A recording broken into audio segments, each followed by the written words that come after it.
말씀 볼까요?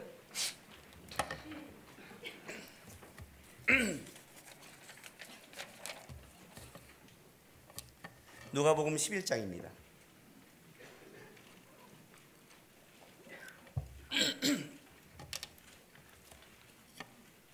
누가복음 11장 37절에서 54절까지 우리 말씀 한 절씩 교독하겠습니다.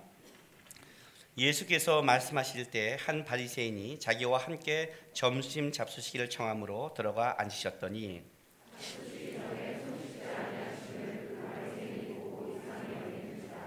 주께서 이르시되 너희 바리새인은 지금 잔과 대접의 겉은 깨끗이 하나 너희 속에는 탐욕과 악독이 가득하도다.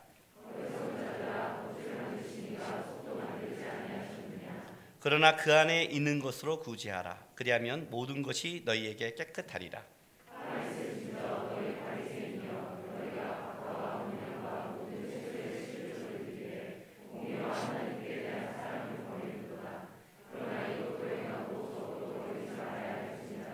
화 있을진저 너희 바리새인이여 너희가 회당 높은 자리와 시장에서 문안 받는 것을 기뻐하는도다.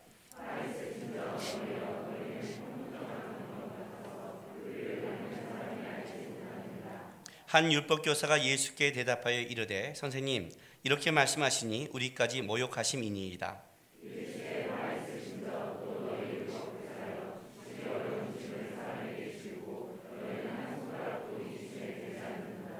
화 있을진저 너희는 선지자들의 무덤을 만드는도다. 그들을 죽인 자도 너희 조상들이로다.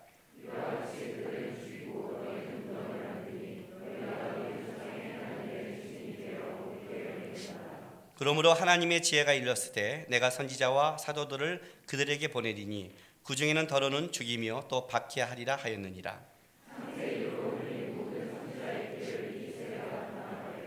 곧 아벨의 피로부터 제단과 성전 사이에 죽임을 당한 사갈의 피까지 하리라. 내가 너희에게 이르노니 과연 이 세대가 담당하리라.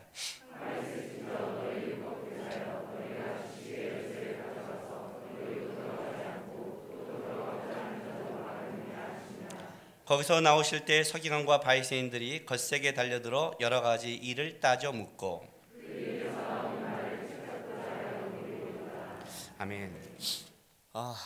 성경을 볼 때 또 하나님의 말씀을 이해할 때 가장 중요한 건 뭐냐면 여러분이 드라마를 볼 때 밖에 있는 자가 아니라 그 안에 들어가 있는, 그러니까 여러분이 그 시대를 살아가는, 만약 예수님이 여러분 앞에 이렇게 얘기를 한다면 나는 어떻게 반응할까는 그렇게 말씀을 봐야만이 여러분에게 실질적으로 다가옵니다. 모든 성경이 그렇습니다. 그렇게 안 봐버리면 그냥 우리가 이 스토리를 알기 때문에 믿어야지, 그렇지, 이렇게 쉽게 넘어가는 거예요. 쉽게 넘어가요. 오늘 여러분이 이 본문을 읽으면 이 본문을 보면 딱 걸리는 게 있어야 돼요. 오늘 이 본문을 보면 그게 정상적이에요. 근데 이게 걸리지 않는다면 그냥 이 말씀이 걸린 게 아니라 오늘 이 상황이 좀 걸리셔야 돼요. 그러니까 지금 예수님이 여러분에게 이렇게 말한다면 어떻게 했어요? 그걸 가지고 이해를 하셔야 돼요. 예수님이니까 이렇게 쉽게 넘어가시면 안 돼요. 그러니까 우리가 말씀이 우리 안에 실제적으로 이렇게 도전이 안 되는 거예요. 제가 이번에 목요 찬양할 때 어떤 설교를 했냐면 요나단과 이제 다윗인데 다윗이 도망가는 걸 요나단이 화살을 쏘면서 알려주고 도와주는 장면이에요. 제가 거기 있는 청년들에게 뭐라고 말했냐면 이 말씀이 이해가 가세요 그랬어요. 여러분 지금 이 말씀을 보면 다 걸려야 된다고 했어요. 이해가 안 되는 부분이 너무 많은데 우리는 너무 쉽게 이해를 해버리는 거예요. 이건 이해할 수 없다고 그랬어요. 없다. 그래서 어떤 사람들이 뭐라고 말하냐면 요나단과 다윗은 동성연애자였을 것이라고 말을 해요. 나는 근데 그 사람의 말이 그렇게 말하는 사람이 성경을 더 제대로 본다고 생각해요. 또 이것만 딱 잘라서 김남구 목사님이 어디 가서 곧바이 말을 할 수 있겠죠, 그죠? 그 사람이 성경을 제대로 본다는 건 뭐냐면 제대로 알았다는 뜻이 아니라 저도 생각하고 봤다는 뜻이에요. 이게 무슨 말이냐면 요나단과 다윗은 이렇게 서로 사랑할 만한 그런 조건이 아무것도 없는 거예요. 그러니까 이해가 안 되는 거죠, 이 말이. 왜? 정적이에요, 정적. 다윗의 나라가 왔으면 요나단은 그냥 다윗에게 나라를 준 게 아니라 자기 자식까지 다 박살나는 거예요. 전 왕조를 누가 살려둬요? 전 왕조를. 그렇잖아요. 그 요나단도 그것 때문에 너희 나라 갔을 때 내 자식들 기억하라고 약속하잖아요. 그 사울이 정상적인 거예요. 현실로 들어가면 이 바보 같은 놈이에요. 너 지금 그게 어떤 사건인 줄 알아? 이 미련한 놈의 자식아, 이렇게 말하잖아요. 네 자식도 다 박살나는 거야. 다윗을 죽여야 돼. 이게 사일의 상식이거든요. 걷다가 요나단과 다윗의 나이 차이는 25살 이상 차이가 나요. 세대 차이가 나도 너무 나죠. 어떻게 이게 통해요? 걷다가 하나는 누구예요? 왕자고 하나는 목동이에요. 문화가 달라요.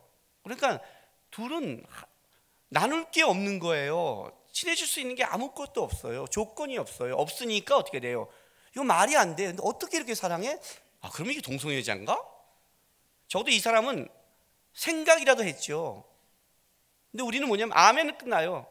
뭘 아멘했는지를 몰라요. 그러니 다윗과 요나단 같이 못하는 거죠. 아름다운 어떤 시적인 이야기에 불과한 거죠. 오늘 본문이 이렇다는 거예요. 오늘 본문을 보면 여러분, 이게 일단 여러분 오늘 예수님께서요 막 바이센에게 막 쫙 퍼붓죠. 세 가지 화가 나와요. 화로다. 저주거든요. 세 가지 저주, 완전 순대. 42절, 화 있음 저 너희 바이새인들이여 하면서 너희는 박화와 운양과 모든 채소를 십절들이되 공의와 하나님에 대한 사랑을 버린도다. 또 두 번째, 화 있음 저 너희 바이새인들이여 너희는 회당의 높은 자리와, 이렇게 하면서 또 44절에 화 있음 저 너희여, 세 가지 화를 얘기하는 거예요. 그 율법교사들이 그 말을 듣고 왜 우리를 모욕하시니다 했더니 또 율법교사에게 또 세 가지 화를 얘기해요. 그렇죠.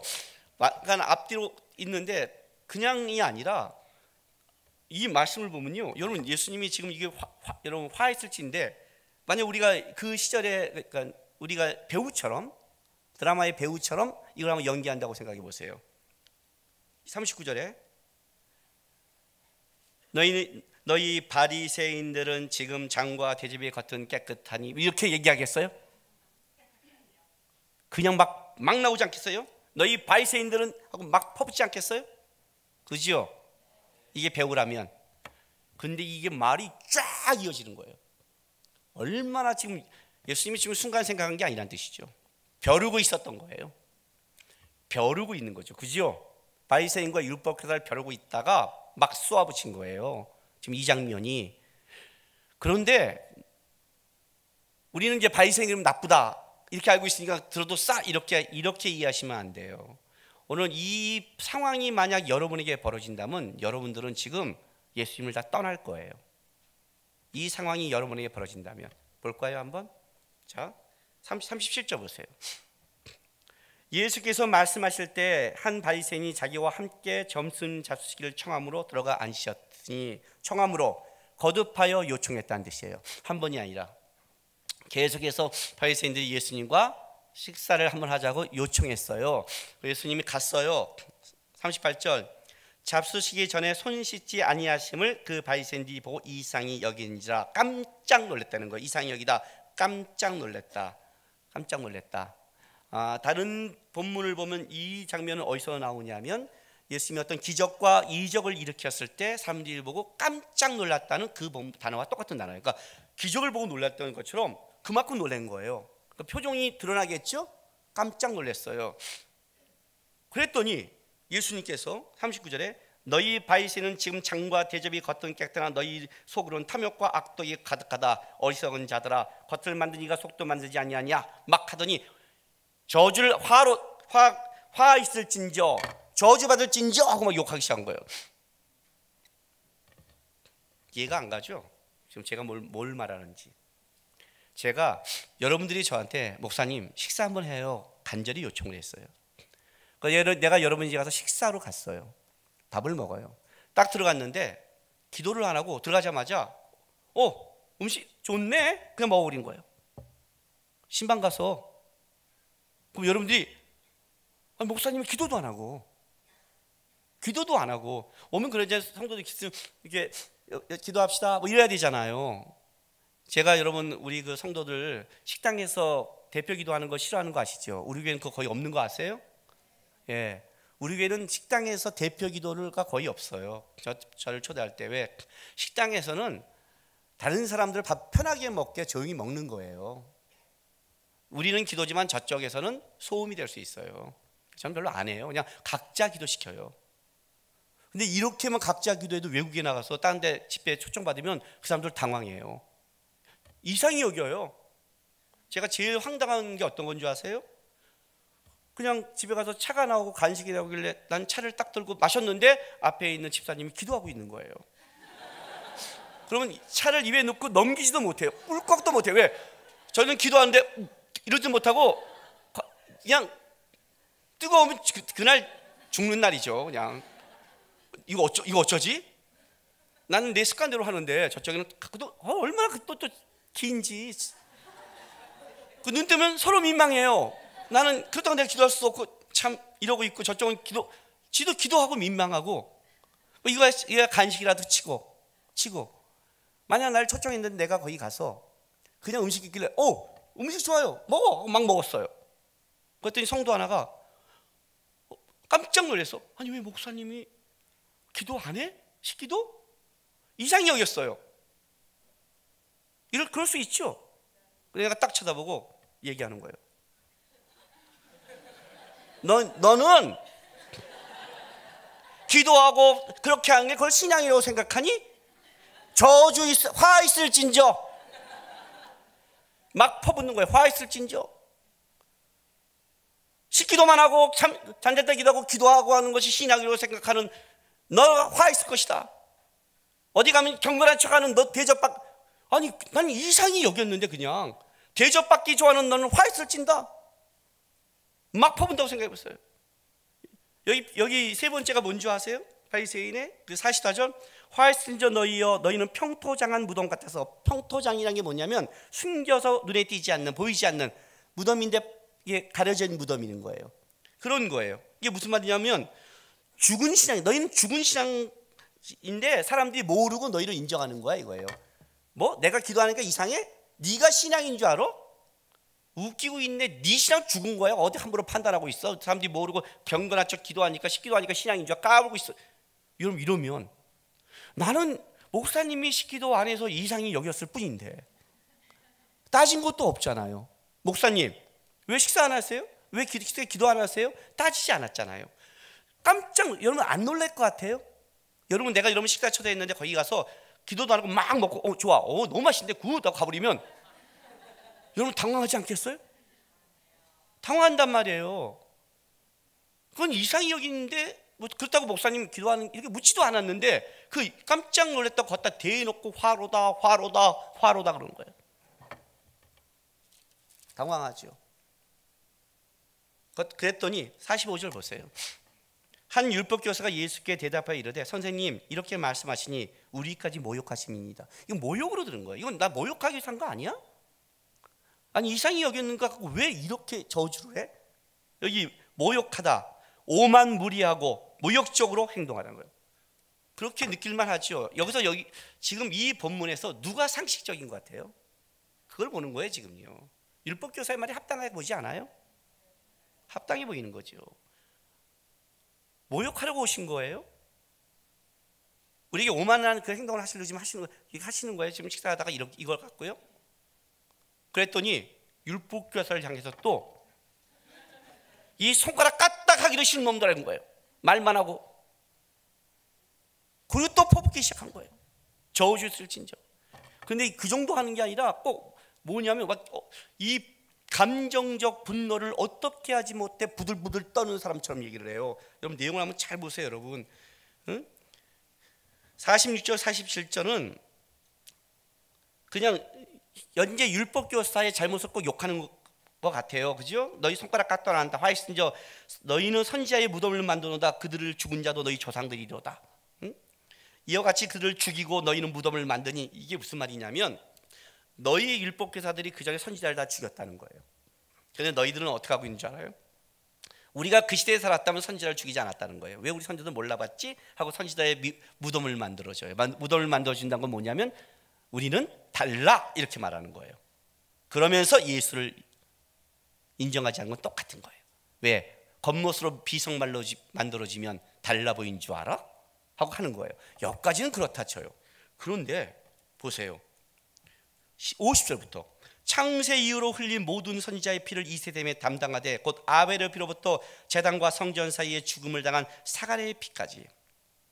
이 사가랴는 누구냐면 역대하에 보면 요아스 왕에게 그 직언을 해요. 직언을 한 선지자인데 이 직언을 하고 돌에 맞아 죽어요. 그러니까 아벨은 카인 때문에 돌에 맞아 죽고 여기는 하나님의 말씀을 온전히 전했다가 돌에 맞아 죽는 거예요. 그러니까 아벨부터 그때까지 한 모든 피가 너희가 담당한다는 거예요. 그냥 밥 안 먹을 때 기도하는 게 이상히 여겼을 뿐인데 베란간 내가 뭐라면 너는 카인 때부터는 모든 벌을 이때까지 다 처받을 거야 그럴 거예요. 이렇게 말하면 내가 어느 집에 가서 우리 선조들이 왔을 때 핍박했던 이 조선에 이해 못한 그때부터 지금까지 모든 화가 너희 집에 다 있을지어다 그러면 내가 그러고 나가면 여러분 분명히 이렇게 말할 거예요. 목사님 해도 너무했다. 아주 그냥 감정적 분노가 하늘을 찔렀다. 그렇게 말할 거예요. 그렇죠? 그런데 보세요. 53절 보세요. 거기서 나오실 때 서기관과 바리새인들이 거세게 달렸어요. 이제는 분노한 거죠. 진짜 우리를 모욕하러 왔구나 이 사람. 거세게 달려들다 밀어닥치며 공격한 거예요. 이제 감정적으로 밀어닥치며 공격했어요. 여러 가지를 따져 물었어요. 그 입에 나오는 말을 착잡고 노리고 있었어요. 요게 지금 중간에 탁탁 들어가 있는 거예요. 중간에 예수께서 말씀하실 때 한 바리새인이 자기와 함께 점차기를 청함으로 갔는데 의도적으로 기도를 안 하신 거예요. 의도적으로 손을 안 씻는 거란 말이에요. 쉽게 말하면 예수님이 쉽게 말하면 퍼붓으로 간 거예요. 의도적으로 손을 안 씻었죠. 그죠? 안 씻으면 이상이 여길 걸 안 거예요. 이상이 여긴 걸 보자마자 준비한 말씀으로 그냥 바리새인의 저주를 퍼붓으니까 중간에 그만죠. 율법교사 나오는 거. 율법교사 정상적인 거예요. 우리를 모욕하십니까? 또 퍼붓었어요. 이제 거세게 달려들었어요. 이게 이제 오늘의 본문인 거죠. 그럼 여러분 이 본문이 이해가 가냐고요 지금요. 이해가 가냐고요. 이해가 간다면 여러분 신앙은 끝났어요. 여러분 어떤 문제에도 다 살 수 있어요.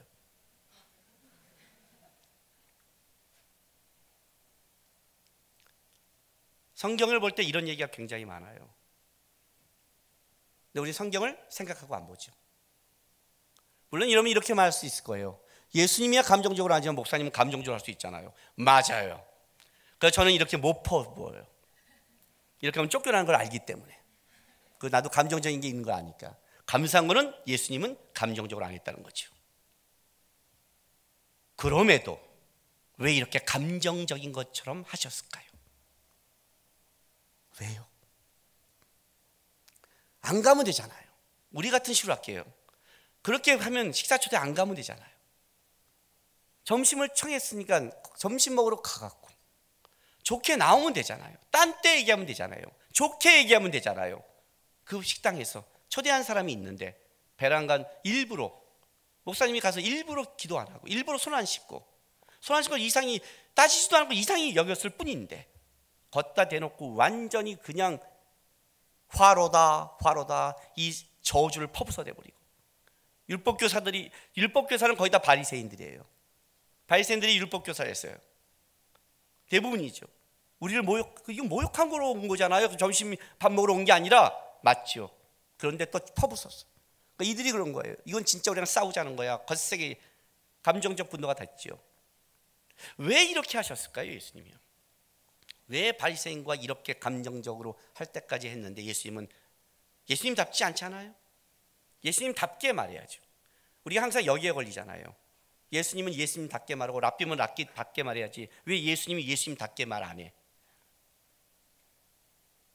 여기에 또 우리가 걸리죠. 그게 오늘의 본문이에요. 오늘의 본문을 보면 이게 고민하셔야 돼요. 예수님이 왜 예수님답게 말하지 않았는 거를. 예수님이 답다는 것은 여러분의 갖고 있는 관점이에요. 또 예수님이 다우면 과연 여러분이 예수님의 다음의 말씀에 바뀔 수 있는가도 생각해 하셔야 돼요. 제가 설교할 때마다 이렇게 말을 해요. 목사님 설교가 세야 돼요. 부드럽고 따뜻하게 하면 좋겠대요. 진짜 부드럽고 따뜻하면 변화될까요? 진짜로? 그 얘기를 하는 거예요. 예수님 다우면 변화될까요? 편할까요? 편하게 듣고 싶은 거예요? 진짜 변화를 원하는 거예요? 오늘 본문은 이렇게 시작을 해요.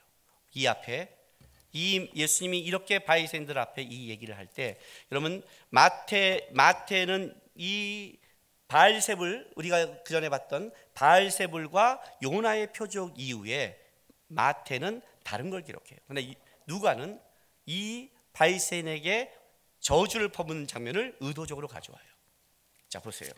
11장 14절 15절.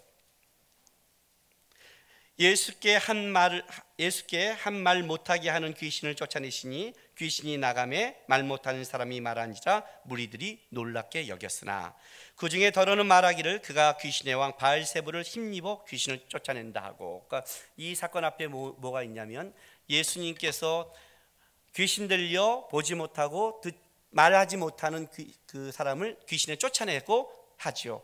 이 사건, 어떤 성령의 역사가 벌어진 이 사건에 영적인 역사가 벌어졌지만 인정할 수 없게 바리새인들이 뭐라고 말하냐면 사단의 힘을 빌렸다라고 얘기를 한 거예요. 여기에 대해서 예수님이 뭐라고 그러죠? 사단도 그런 짓 안 해. 귀신이 바보가 아니야. 자기가 자기 나라를 멸망하지 않아. 알아? 만약 사단이 나갔다면 이건 성령의 역사야. 성령의 시작이라면 너희가 성령 안에 하나님의 일에 관심이 없다는 것만 증명한 사건이야. 이 사건이 터지죠. 이 사건이 터진 다음에 뭐가 터져요? 우리가 마태복음에 봤던 게, 그때 바리새인들이 와서 묻죠. 그러면 당신이 우리를 마귀 새끼라고 말했다면 거기에 맞던 표적을 보이라고 그러죠. 정중하게 묻죠. 그 표적 때문에 내가 보일 표적은 요나의 표적보다 없다고 말해요. 그게 누가복음 11장 29절에 나와요. 바로 여기도. 무리가 모였을 때 예수께서 말씀하실 때 이 세대는 악한 세대라 표적을 구하되 요나의 표적밖에 보일 표적이 없나니. 지금 요 사건 뒤에 오늘 이 사건이 있는 거예요. 이 사건 뒤에. 그런데 누가는 이 안에 뭐가 있냐면 33절 36절이 그 안에 들어가 있어요. 한번 볼게요. 33절 36절. 누구든지 등불을 켜서 음속에나 말 아래 두지 아니하고 등경 위에 두나니 이는 들어가는 자로 그 빛을 보게 하려 함이라. 내 몸의 등불은 눈이라. 내 눈이 성하면 온몸이 밝을 것이요 만일 나쁘면 내 몸도 어두우리라. 우리 몸이 등불이라는 거죠. 그죠? 일단 우리 몸이 등불이죠. 그러면 내 속에 있는 빛이 어둡지 아니한가 보라. 내 온몸이 밝아 조금도 어두운 데가 없으면 등불의 빛이 너를 비출 때 같이 온전히 밝으리라. 너희는 세상의 빛과 소금이라. 같은 말이죠. 너희는 세상의 빛이야 등불이야. 우리는 세상의 빛인 거죠.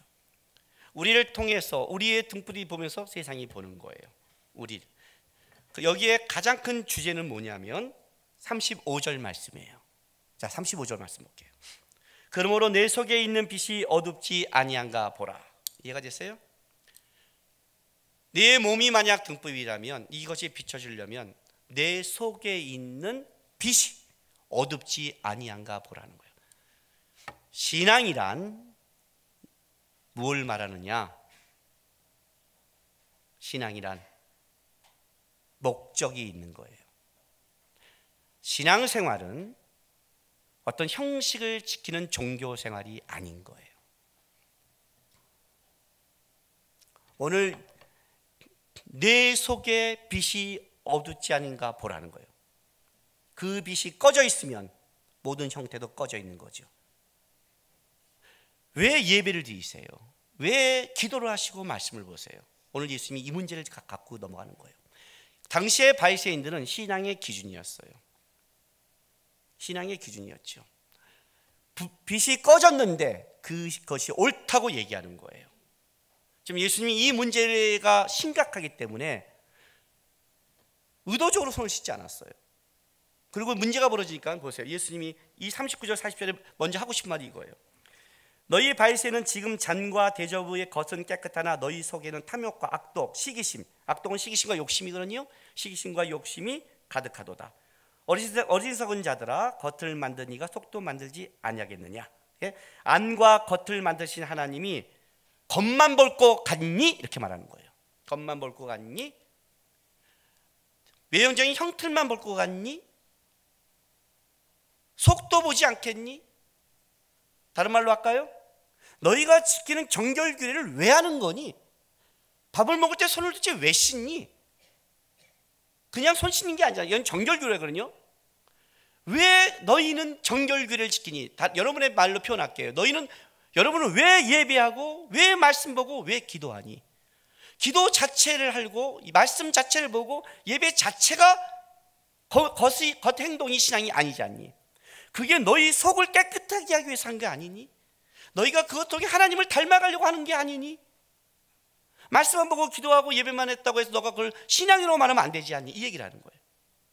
지금 여기 뭐라고 말하냐면 41절에 그러나 그 안에 있는 것으로 구지하라. 그리하면 모든 것이 너에게 깨끗하리라. 그 안에 있는 것, 이게 뭐예요? 내 안에 먼저 내 속에 있는 거, 네 안에 가난한 자를 향한 불쌍한 마음으로 네 마음이 먼저 구제하라. 네 마음부터, 네 속부터 먼저 해라. 그래야 나올 때 거룩한 게 나온다는 거예요. 이 문제를 좀 들은 거예요. 그러니까 우리 식으로 표현하면 이거죠. 예배 드렸다고 예배를 드린 게 아니지 않냐? 네가 말씀을 받다고 말씀 먹은 게 아니고 기도하고 기도한 게 아니지 않냐? 그렇게 신앙생활하는 가장 큰 이유가 뭐니? 주님을 닮아가는 거 아니니? 이거예요. 신앙의 목적은 주님을 닮아가는 거니까. 주님을 닮아가는 거니까. 내 속에 있는 빛이 꺼지지 않는 같은 건 뭐냐면 내가 지금 하는 그 행동이 신앙의 어떤 형식을 넘어서서 내가 주님이 나에게 원하는 것, 거기에 내가 꺼져 있는지, 그것이 빛나고 있는지 먼저 확인해야 되지 않니? 신앙이라면 그걸 확인하는 게 신앙 아니냐는 거예요. 그 속의 것은 관심이 없고 겉의 것만 따지면 어떡하겠냐? 이 얘기를 하는 거예요. 그 당시에 하나님에 대한 내용이 다 사라진 시대이니까요. 왜냐면 이 바리새인들이요, 이 손 씻는 게 단순하게 손 씻는 게 아니에요. 이 정결규례가 내면에 관심이 없으면 어디에 묶이냐면 형태에 묶이게 돼 있어요. 왜냐하면 내가 신앙생활을 했다는 걸 내 스스로 증명하게 되기 때문에 내면에 관심이 없으면 형식에 묶이게 돼 있어요. 이들은 어떻게 했냐면 이렇게 했어요. 단순히 손을 씻는 게 아니에요. 굉장히 복잡해요. 예를 들면 어떤 음식을 먹을 때는 한 손만 씻는다. 그리고 밥 먹기 전에 손 씻고 끝날 때 손 씻고, 손도 되게 많이 씻어요. 그리고 또 기도가 한 번이 아니에요. 음식에 따라 기도가 달라요. 그러니까 이게 무슨 말이냐면 이거죠. 내가 하나님을 이만큼 내가 신앙생활을 해, 이걸 인정해야 되는데 내면에 관심이 없으니까 그거를 쪼개버린 거예요. 쪼개버리고. 여러분, 제가 우리 집이 제사를 드리다가 추도식을 드려요.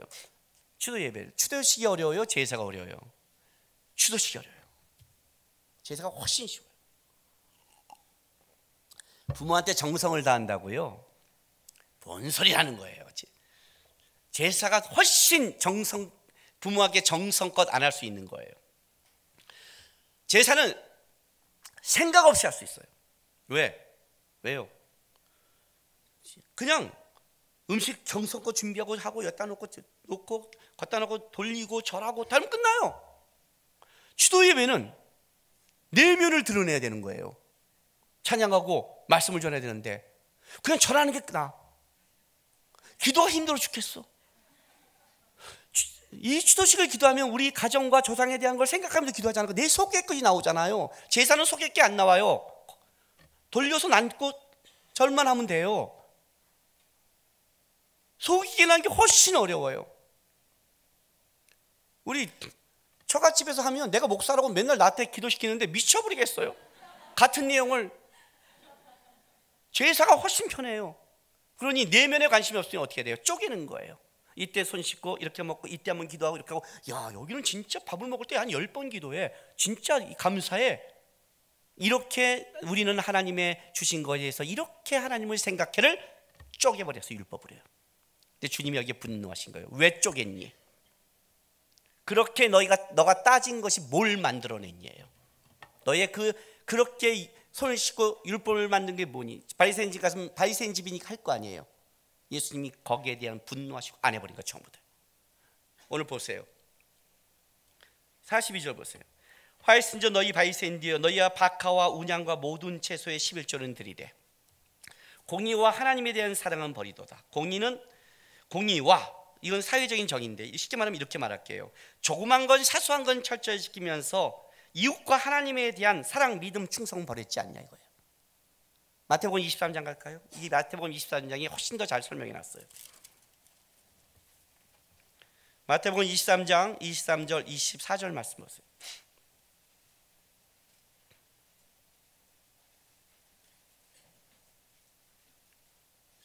찾았어요? 예.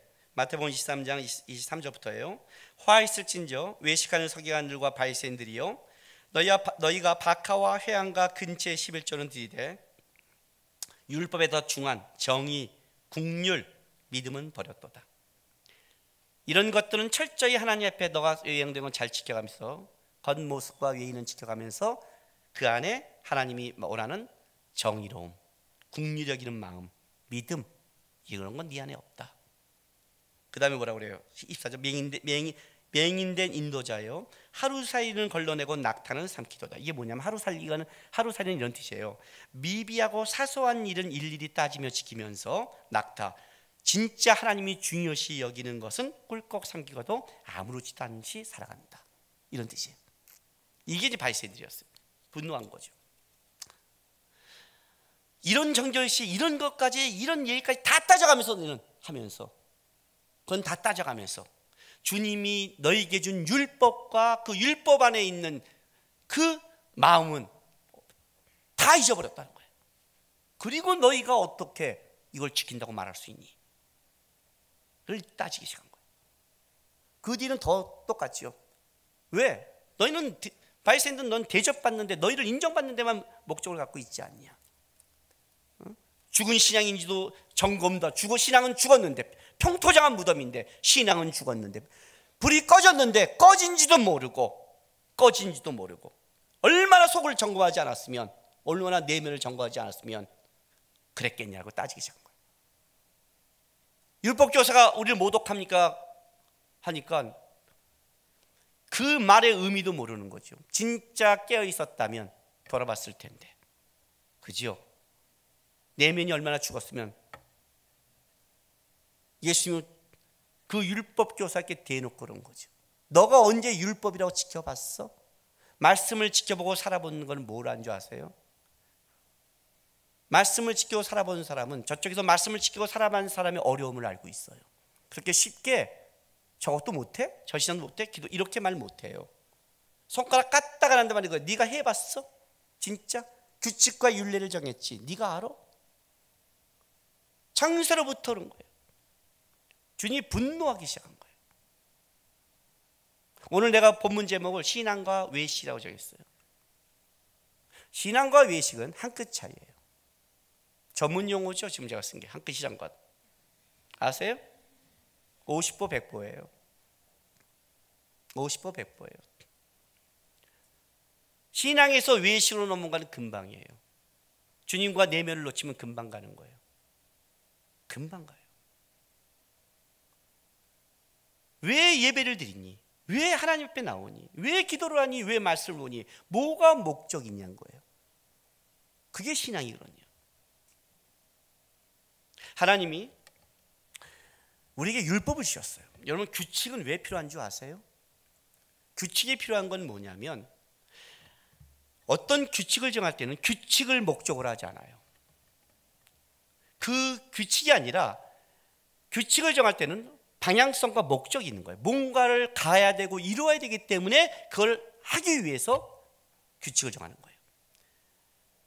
하나님이 율법을 주신 건 뭐냐면, 하나님을 닮아가고 따라가는 데 있어서 바로 그들이 놔둬버리면 어느 것이 하나님 앞에 쫓아가는 걸 모르기 때문에 그 율법을 주신 거예요. 그래서 규칙이란 건 어떤 걸 갖고 있냐면, 내가 닮아갈 목적을 향해서 그걸 안심하고, 그리고 그 안에 진리가 흐르며 자유롭게 가라고 틀을 잡아주고, 틀을 잡아야 그 안에서는 이렇게 살면 되는구나는 바로 안정감이 이루어지는 거거든요. 그래서 틀을 주시는 거예요. 율법을 주신 거예요.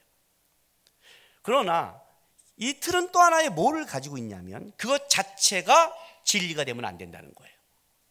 이거는 이것 자체의 진리가 아니라 가기 위한 하나의 도움이 된 거죠. 율법은 예수를, 메시아를 만나는 그 몽학성생이라고 그러죠. 인도자지, 그 자체가 진리가 아닌 거죠. 우리가 살면서 우리 안에 갔던 틀을 정해요. 그 틀은 그게 진리가 될 수 없어요. 그게 진리가 되면 틀어진 거예요. 그런데 그래서 이 틀에 접근하면 어떻게 생각해야 되냐면, 생각을 해야 돼요. 이 틀을 왜 정했는가를 생각을 해야 돼요. 그래야 목적을 놓치지 않아요. 틀 자체를 지키는 게 목적이 아니라 이 틀을 왜 만들었지는 의미를 알아야 여기에 대해서 생각할 수 있는 거예요. 이걸 모르면 원칙주의자가 되는 거예요. 원칙주의자. 그리고 이 틀을 넘어갈 때는 어떻게 되냐면, 넘어가는 자는 뭘 생각이 되냐면, 왜 이 틀을 정한 자를 알고 넘어가야 방종하지 않고 넘어가도 조종할 수 있어요. 말귀를 알아듣고 있어요? 진짜 알고 있을까요? 진짜. 그래서 어떤 틀에 올 때마다 그 자체를 따지면 원칙이 되는 거예요. 왜 정했는지를 알아야 그 마음을 알게 되고, 넘어가더라도 함부로 괜찮아라는 말을 안 쓰는 거예요. 저는요, 사람마다 예민한 게 있죠. 그렇죠? 사람마다 예민한 게 있어요. 저희도 예민한 게 있어요. 저는 일단 제가 예민한 것 중에 뭐 많이 있지만 저는 술에 대해서 좀 예민해요. 저는 와인도 술이라고 생각하는 사람이에요. 와인도. 어저께 우리 이제 친척들과의 전체 모임이 있어서 어저께 좀 갔어요. 우리 가족들이 다 갔어요. 예수님, 우리 외가 쪽은 불교가 세니까 다 불교 신자가 많고, 거기 또 스님도 계시니까 갔는데 목사가 스님 같은 거 같은데요. 웃긴 거는 목사 둘이 다 빠졌으니까 앉아 있는데 저쪽에서 이제 한 잔씩 한 거죠. 우리는 사이다 한 잔 하고 있고, 했더니 이제 차를 갖고 오신 우리 분이 맥주를 한 잔 마시는 거예요. 제가 아니 괜찮아요? 그랬더니 아유 괜찮아. 맥주 한 잔은 안 걸려. 안 걸려요? 안 걸려. 맥주 한 병까지 나는 안 걸려. 술이 너무 세신 분이에요. 그러니까 안 걸려요. 맥주 한 병이. 나는 뭐예요? 그 매실 원액을 먹어도 걸려요. 난 알코올 분해 요소가 없으니까 없단 말이죠. 그러니까 내가 지금 이게 보리차를 먹듯이 그거는 맥주가 보리차인 거예요. 쉽게 말하면 기준이 너무 다르죠? 너무 다른 거예요. 근데 어쨌든 저는 와인이 저희는 술이에요. 왜냐면 저는 와인을 먹으면 취하니까. 그리고 내 안에 뭐가 있냐면 술에 대한 좀 안 좋은 기억이 많아요. 우리 알잖아요. 자라면서 어려울 때 예수 안 믿는 집안에서 할 때 부모님들이 술 먹고 들어올 때 더 안 좋잖아요. 저도 이제 그런 기억이 있어요. 우리 아버님 술 먹고 오실 때 너무 안 좋은 기억이 많아서 저는 술과 담배를 하나를 선택하라면 담배를 선택하라고 그래요. 담배는 너무 일단 폐암 걸려 죽잖아요. 근데 술은 먹으면 진짜 난리를 쳐요. 술은 난리를 쳐요. 술이 더 피해가 커요. 실제로는. 담배에 취해서 총 쐈다는 걸 몰라도 술에 취해서 총 쐈다고 그러지 않아요? 그러니까 저는 술이 더 안 좋다고 생각하는 사람 중에 하나예요. 그래서 내 앞에서는 하지 말라고 그래요. 근데 이제 가끔 어디 갈 때 몸이 안 좋아서 잠을 자려고 와인을 먹을 때가 있어요. 어떤 분이. 근데 이제 저를 아는 사람들은 절대 그렇게 안 먹죠. 저한테 와서 이렇게 허락을 맞지요. 근데 마셨다고 쳐봐요. 난 예민하거든요. 만약에 제가 어디 갔는데 제 앞에서 아무렇게나 와인을 만약 따라 먹는다면 나는 예민하기 때문에 그 사람과 밥 안 먹는다는 거예요. 왜? 내가 취할 것 같으니까. 저는 그런 사람 중에 하나예요. 그런데 만약 어디 갔는데 이 사람은 진짜 다른 데 신앙이 다 좋은 거예요. 그거 하나 그냥 좀 즐기는 거예요. 자기는 술도 괜찮고 분위기 잡으려고 와인 한 잔 먹었어요. 그러면 괜찮은 거죠. 왜냐하면 그 사람은 거기가 자기가 마음이 약하듯이 나는 또 다른 쪽이 있을 거 아니에요. 분명히. 그래서 약한 쪽이 있잖아요. 그리고 그렇게 이 사람은 피해주는 것도 아니고. 그럼 내가 이걸 어떻게 봐야 되죠? 그 사람은 진짜 술이 있어야 되고 술이 아니라 생각하고 분위기 한번 잡고 쉽게 말할게요. 내가 포도 주스 먹는 듯이 똑같은 거예요. 결론은 똑같은 거죠. 이 사람한테는. 나는 포도 주스 먹는 거예요. 목사님 거기 포도 주스 저도 가끔 와인병에 포도 주스 따라 먹어요. 기분 내려고. 근데 그 기분은 다르더라고요. 종이컵은 아니더라고요. 종이컵은 일단 하대받는 느낌이고 커피를 먹어도 이 잔에 먹어야 느낌이 다르더라고요. 그래서 이 와인잔에 포도주스를 먹으면 느낌이 취하는 것 같아요. 어떤 때는요. 이렇게 돌리면서 발효가 되나요? 물이 포도주가 되듯이 돌리면 역사가 있나 봐요. 하나님의. 그럴 때가 있어요. 그 사람은 그런 거라면 어떻게 될까요? 그런 사람한테 내가 당신 아닙니다 이렇게 말해야 돼요? 나한테 맞춰라 말해야 돼요? 그러면 목사님이 좀 양보하면 안 돼요? 라고? 살다 보면 우리는 이 경계선을 만나는 거예요. 이 경계선이 너무 많아요. 실제로 그래요. 나에게는 중요한데 그건 나에게 중요한 원칙이고 저쪽에는 아닐 수 있어요.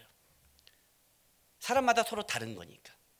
나는 술 쪽이 약하고 술 쪽에 대한 트라우마도 있고 이쪽이 약하기 때문에 이쪽의 경계선이 저는 강한 거죠. 강한 거예요. 대신 내가 모르는 쪽의 경계선이 저는 약하겠죠. 그때마다 우리는 부닥치는 거예요. 하는 거예요. 그때 나오는 게 원칙이 나오는 거죠. 그렇죠. 그 원칙을 얘기할 때 중요한 원칙이 하나 있다는 거예요. 원칙이란 원칙 자체로서는 의미가 없다는 거예요. 모든 인간이 정한 것은 그 원칙 안에 있는, 왜 원칙을 정했는지 그 안에 있는 하나님의 마음이 없다면, 그 원칙이 주님을 닮아가는 원칙이 아니라면, 그 원칙이 어디다 갖다 놔도 너가 성도로서의 이 안에 빛을 잃어버리지 않는 원칙이라면 그게 중요하다는 거예요. 바리새인한테 강하게 얘기한 이유가 있어요. 바리새인들한테 일단 이 시대는 그들의 신앙의 기준이 됐어요. 이 기준을 지켜주면 어떻게 돼요? 모두가 다 죽어버리는 거예요. 모두가 빛을 잃는데 껍데기만 갖고 신앙이라고 하는 시대가 온 거예요. 하나님이 준 율법의 의미와 모든 걸 다 잃어버린 거예요. 그래서 일단 예수님께서 부정적으로 얘기를 하신 거예요. 그러나 또 한 가지 의미는 분명히 바리새인들에게도 하나님이 분명히 옳은 말씀을 가르쳐 준 거예요. 버린 게 아니에요. 만약에 예수님이 버렸다면 이 점심 식사 자리로 가실 필요가 없어요. 근데 이들은 이렇게 들어야 됐어요. 이걸 보고 부정적 축복이라고 그래요.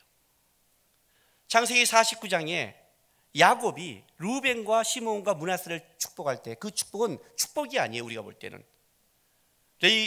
시므온과 레위의 집회는 참여할지 말지어다. 그대의 모임은 참여할지 말지어다. 그들의 모임은 뭐 저주를 받고 이렇게 나가면 이거 무슨 자식에게 하는 거예요.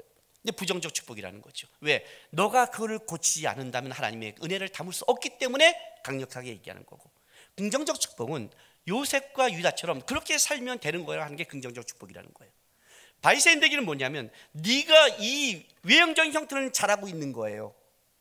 지켜야 될 건 맞아요. 그걸 틀렸다고 하지 않았어요. 그러나 그걸 지키는 의미가 그것만이라면 아무 의미 없다고 얘기하는 거예요. 만약 바리새인 중에 이 말을 가슴 깊이 받는다면 그는 하나님의 은혜를 만날 거예요. 만날 거예요. 우리도 똑같다고 저는 생각을 해요. 우리도 똑같은 거예요. 내 속의 빛이 어두워진가를 보라는 거예요. 신앙의 가장 중요한 건 이거라는 거예요. 어떤 원칙과 규칙보다 더 중요한 거는 내가 주님을 닮아가는데 그것이 옳다면 그게 옳은 거예요. 주님의 마음, 긍휼과 공의와 사랑과 믿음을, 그것이 날 키워가는 원칙이라면 훌륭하다는 거예요. 그러나 만약 너가 가진 원칙이 그걸 깨버린다면 그건 잘못된 원칙. 원칙이 중요한 게 아니라 그 속에 하나님이 원하는 신앙의 내용이 있냐를 얘기하는 거예요. 우리 중에서는 원칙을 더 정확하게 하는 사람이 있을 거예요. 원칙을 정확하게 하는 사람. 만약 그 사람이 있다면 점검하셔야 돼요. 왜 나는 이 원칙이 중요한가? 뭘 이 안에 담기 위해서? 우리 안에 너무 이렇게 자유로운 사람이 있어요. 이 사람은 생각하셔야 돼요. 이 자유로움이 진짜 주님을 닮아가는 자유로움인가? 와인을 갖고 먹었어요. 나는 안 먹어요. 어떤 때는 거기까지는 내가 참아줄 수 있어요. 목사님 전 진짜 괜찮아서 그냥 오늘 그냥 와인 한잔 할게요. 해도 되죠? 뭐 어떡해요. 그렇다고 내가 벌떡 일어나 나가면 어떻게 했어요? 네, 해야죠. 거기까지는 제가 참아요. 그런데 그 와인을 들고 옆 사람한테 따르면서 아니 한잔 해도 돼. 이거는 다른 거예요. 나는 괜찮지만 다른 사람은 어리군요. 다른 사람에게 그 원칙을 또 제공한다는 것은 뭐냐면 분위기를 만드는 거예요. 분위기를 만든다는 것은 이제 그걸로 기준 삼는 거예요. 그건 또 다른 거예요. 저는 그거에 대해서는 용납을 안 해요. 당신이 얘기하면 당신만 하는 거, 자기만 하는 거예요. 해도 되는 거야 하고 다 딸기 시작하면 이제는 기준이 바뀌는 거예요.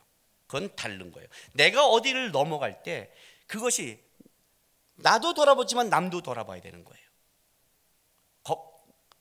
원칙을 지키냐 안 지키느냐, 이래 좋냐 안 좋냐가 아니라 그걸 통해 하나님의 의와 마음과 사랑을 배워가는 것이 되느냐가 중요한 거예요. 이 싸움이 실제적인 신앙의 싸움이 된 거예요.